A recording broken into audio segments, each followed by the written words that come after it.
안녕하세요. 코리아 바이크 투어의 풍수입니다. 오늘은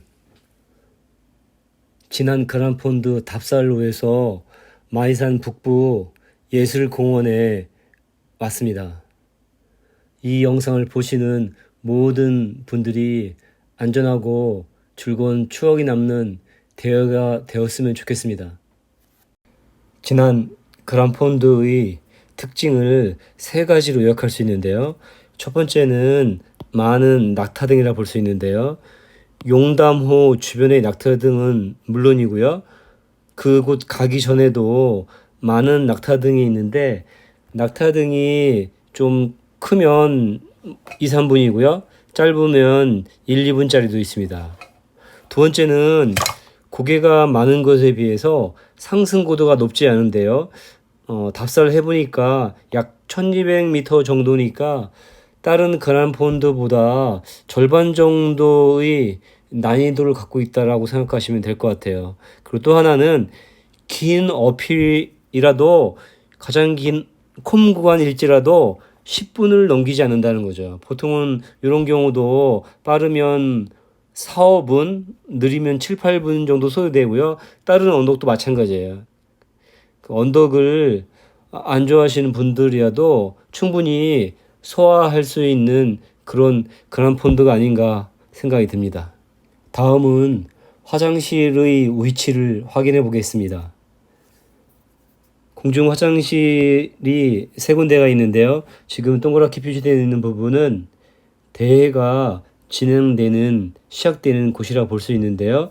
이곳에 화장실이 하나 있는데 많은 사람들이 함께 이용하다 보면은 자리가 없을 수가 있습니다. 그래서 조금 안쪽으로 약 900m 정도를 안쪽으로 들어가 보면 화장실이 2개 더 있습니다. 지난번 양양 그란폰드 대회에 참석했는데요. 그곳에서는 화장실이 하나가 있어서 많은 분들이 이용하는데 어려움을 겪었다고 들었습니다. 시장에도 공용 화장실이 있는데 그걸 찾아서 2, 30분 배회한 적도 있다고 얘기를 들었는데 미리 화장실의 위치를 확인하는 것도 중요합니다. 다른 때 같으면은 큰 문제가 없는데 꼭 대회 때만 되면 긴장해서 화장실을 자주 가거나 복통을 호소하는 분들이 계신데 화장실의 위치를 확인하시고 대회에 참석하시는 것도 좋을 듯 합니다. 다음은 실제 답사할 때 소요된 시간을 바탕으로 예상 소요 시간을 분석해 보겠습니다. 저는 57kg이고요. 225W 정도 내는데요. 3.7이나 뭐 3.6 정도라고 생각이 되어지는데요. 123km이고 소요된 시간이 라이딩 시간만 4시간 28분이고요. 실제 총 걸린 시간은 4시간 56분입니다. 약 30분 정도가 쉬는 시간으로 소요되어 있는데요. 실제 대회에서는 저는 물 두통으로 보급을 하지 않기 때문에 실제 시간은 4시간 정도나 4시간 10분 정도로 소요될 걸로 예상을 하고 있고요. 만약에 4.5 정도 이상이신 분들이라면은 3시간 20분이나 3시간 10분대 정도 그 정도로 예상되고요. 3.0이나 3.0 이하이신 분들은 4시간 40분에서 5시간 정도로 예상하고 있습니다. 기대했던 것보다는 상승 고도가 높지 않기 때문에 평균 속력으로 27.5 정도 나왔는데요. 실제 대회 때는 30 이상이 나올 것 같고요.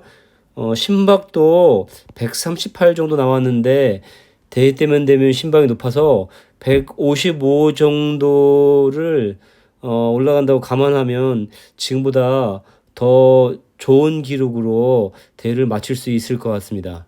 다음은 컷오프와 보급에 대한 설명입니다. 컷오프는 1차적인 컷오프는 천청 교차로인데요. 62km 지점입니다. 12시까지 이곳에 도착하지 않는다면 이후에는 우회전을 해서 바로 진안으로 복귀하게 됩니다. 그 지점이 62km 지점이고요. 그리고 마지막에 완주증 여부인데요. 완주를 하게 된다면 누구나 메달은 당연히 받을 수 있고요. 7시간 이내에 들어오신 분들에 한해서 완주증을 제공하고 있습니다. 그리고 3번에 걸쳐서 보급이 있는데요. 첫 번째 보급은 35km 지점이고요. 이곳에서는 보급하시는 분들이 많지는 않을 것 같습니다. 두 번째 보급을 가장 많이 하실 텐데요. 두 번째 보급은 59km 지점인데요. 부기를 지나서 조금 지나서 보급이 있고요.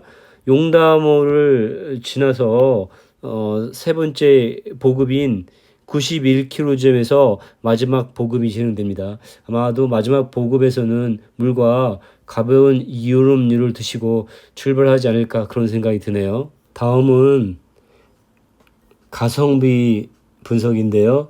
경제적인 측면을 고려한 분석이라 볼 수 있어요. 5가지 항목으로 볼 수 있는데요. 메달이 주기 때문에 20점이라고 볼 수 있고요. 상품권은 주지 않고요. 그 다음에 기념품으로 4만 원 상당의 홍삼차 골드가 있기 때문에 기념품 역시 20점이 되고요. 경품으로 여러 가지 홍삼티라든가 홍삼 스파 이용권이 있으므로 이것 역시 20점이긴 하지만 지역 상품이고 참고로 아이들이 꼭 필요한 것들은 아니네요.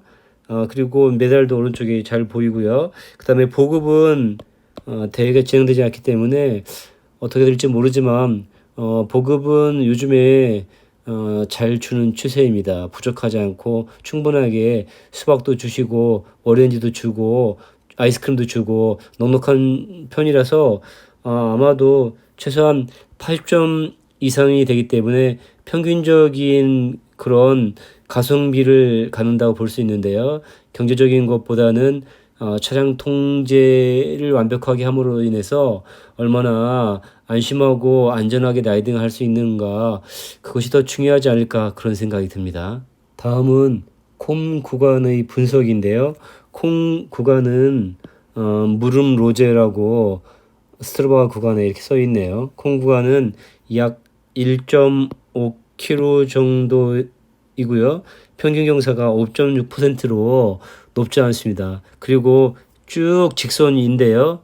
아마 대회 후반부라서 좀 힘든 것이지 초반이라면 5분 이내로 충분히 할 수 있는데 보통 일반적으로 5분에서 10분 정도 소요됐고요. 심박이 152 정도 평균 심박이요. 그리고 파워는 179W이기 때문에 대회 후반부라서 여유 있게 올라간 것으로 기억이 되는데요. 이곳을 노리시는 분들이라면은 아마도 3분이나 그 정도로 아마 올라가지 않을까 그런 생각이 드는데요. 어쨌든 힘든 구간이거나 아주 센 구간은 아니기 때문에 여유 있게 올라가시면 될 것 같습니다. 다음은 위험 구간에 대한 설명인데요. 45km 지점이 연장 교차로인데요. 교차로를 지나서 어필이 있고 부기가 있는데요. 이곳은 편도 2차선인데요. 차량 흐름이 되게 많습니다. 조심해야 됩니다. 그런데 대회 때는 차선 하나를 통제하기 때문에 조금 괜찮을 수 있습니다. 부기에서 천청 교차로까지 이때는 편도 1차선, 왕복 2차선 도로인데요. 생각한 것보다 교통량이 많습니다. 그래서 이 구간이 위험 구간이라고 볼 수 있는데요.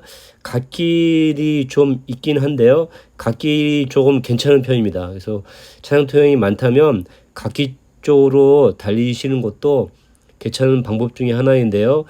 여러 명이 팩을 이루다 보면 한 차선을 잡고 이동하게 되는데요. 앞사람과 뒷사람의 간격이 조금 넓게 유지하는 것이 좋습니다.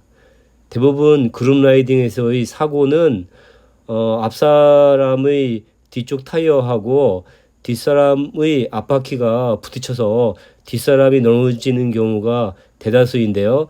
그런 경우에 차도 쪽, 즉 왼쪽으로 넘어지게 되면은 대형 사고가 날 수 있습니다.